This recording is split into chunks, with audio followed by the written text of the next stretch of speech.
I'd like to welcome you to the Relationship Support Network Couples Webinar. This webinar is going to be on why do we keep having the same arguments. If you will either send your questions to my personal email, drjohnslate@gmail.com, or you can send them through the chat here, and we'll answer them at the end. And then we'll also be taking some questions during the sessions. If you're ready, I'm going to share my screen with you. So, why do we keep having the same arguments? They can be over different things, but our emotional needs could be what's involved and underneath the conversations to make them basically about the same thing. And what that really means is there can be many different topics that we cover in our relationships: money, time, responsibilities, parenting, addictions. There's many different topics, but what's underneath those, what's underneath our conflicts are often emotional needs, such as I don't feel loved, I don't feel valued, I don't feel understood, connected, safe, or respected. And then there's protection of our emotions too, to avoid rejection, to avoid shame, failure, criticism, abandonment. A lot of times we're doing different things that are not consciously known to us. We're protecting, or we're trying to gather our needs. And so reoccurring arguments often occur when one partner's emotional needs collides with the other partner's emotional protection. Kind of an example would be, there's usually in an argument, there's two positions. Often there's the one, I want to talk about this now. I want to get this resolved before we go to sleep. And that's done so that person can feel connected. Then there's the other space where the other person often shuts down, stonewalls, because they feel like they need space because they'll say the wrong thing and hurt them. And so especially if you take an abandonment issue, then the person that is wanting to resolve, if their partner stonewalls or walks away, that just makes it so much worse. Here's two other examples. I need reassurance, and the other person says, I don't want to be controlled. Or maybe there's the need of wanting transparency, especially after a disruption in the relationship. But then the other person might say, I don't want to be judged. And so when our emotional needs are threatened, when we are we respond several different ways. When we're threatened, we either criticize back, we shut down, or we don't do anything. We just stand there. When our protections are activated, there's that feeling of being controlled, feeling threatened, feeling like that person's pursuing. And so therefore I'm going to be defensive and just say whatever needs to be said so that we can get this discussion over with. So when the needs and protections collide, we have escalating, and generally who wins an argument, a yelling argument, is either the one that doesn't walk away or the one that yells the most. And that's not really a good way to solve a disagreement, by threatening, by trying to fix. A lot of times we do that. We think I can give a simple solution, whereas the person's just really just wanting to be heard. So many just want to be heard. So there's the surface argument, and then there's also the deeper issues, the growing issues. And when our previous issues in another part of our life are not met, then we bring those old self-protecting issues and protection patterns into the present. Experiences in the past are brought into the present. Logic is not the answer. There is no reason to keep trying to present a logical argument. That's not the issue. The issue is the emotional need. We have two parts of our brain. One's in the limbic system, which is made up of the amygdala, hypothalamus, and there is little gray matter there. Whereas our wise mind, our frontal cortex, is where our decisions are made. The emotional brain is faster and it takes over. And so it makes it difficult to solve problems.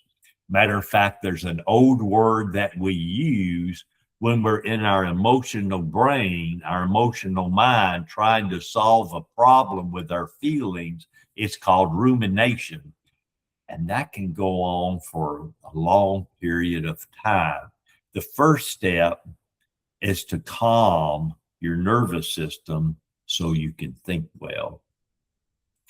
Emotional problems don't require logic. They require validation. They require understanding. They require regulation. People calm down when they feel understood.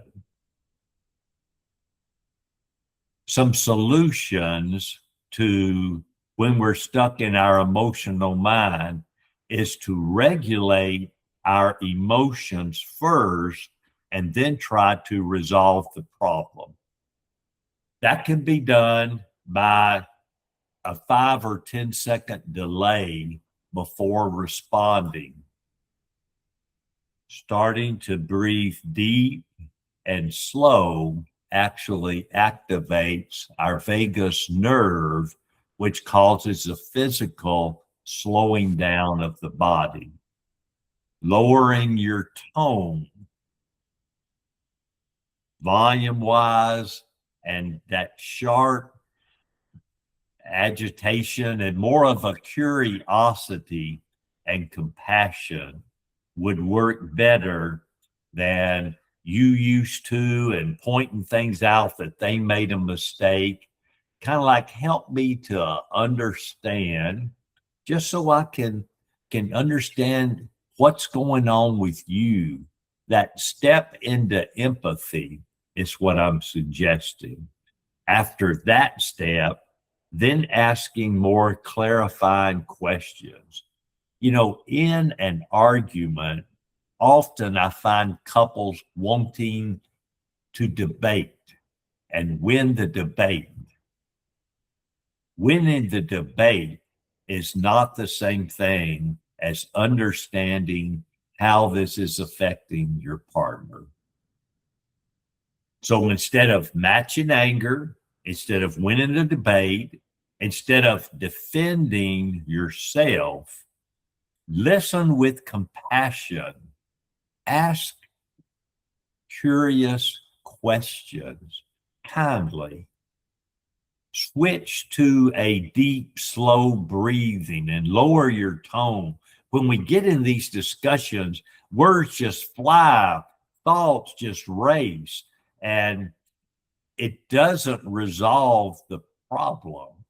We need to understand why our partner are having such a difficult time, and we can resolve it at a better time when both are receptive. The second thing, after you regulate yourself, is to try to help your partner. This is someone that you care about, and you're wanting to help them slow down.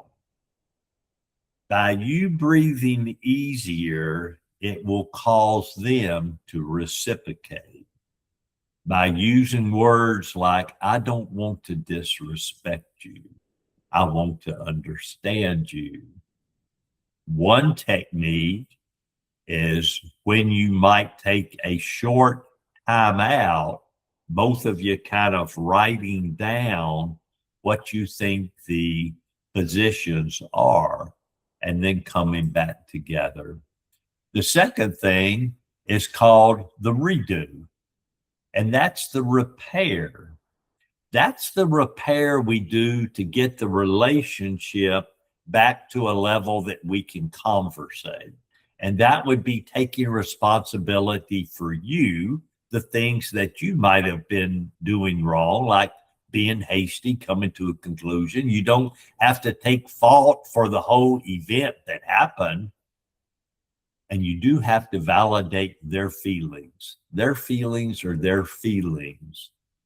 And when you walk on another person's feelings, you do need to apologize, clarify your intentions, and offer reassurance that you can listen and regulate.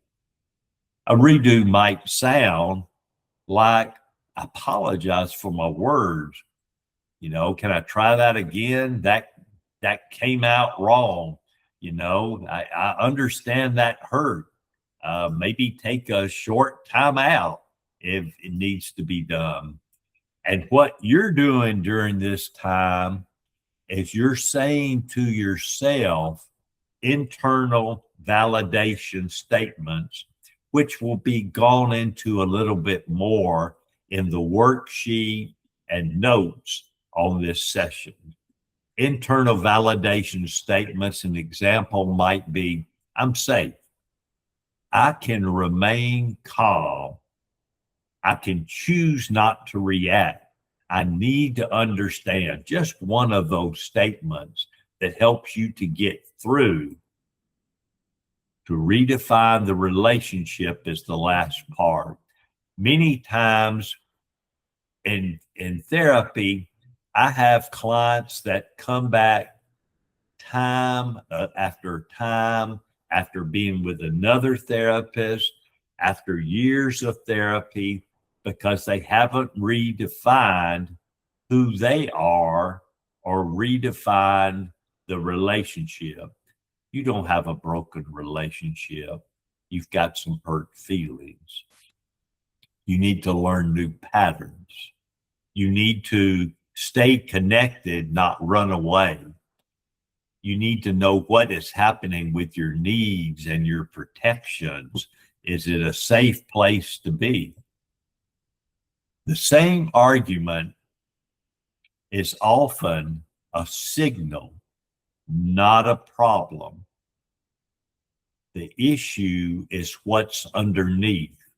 Some of the primary core needs are safety, connection, validation, trust, and understanding. These are the basic needs that have to be solved during any discussion, or else a person is offended. They start becoming defensive. They start getting louder and escalating. Understanding is the key to winning. Any questions that I've maybe brought up that anyone might have? No. Okay. And worksheets will be sent to your email then in just a few minutes. We'll talk to you a little later. And thanks for coming.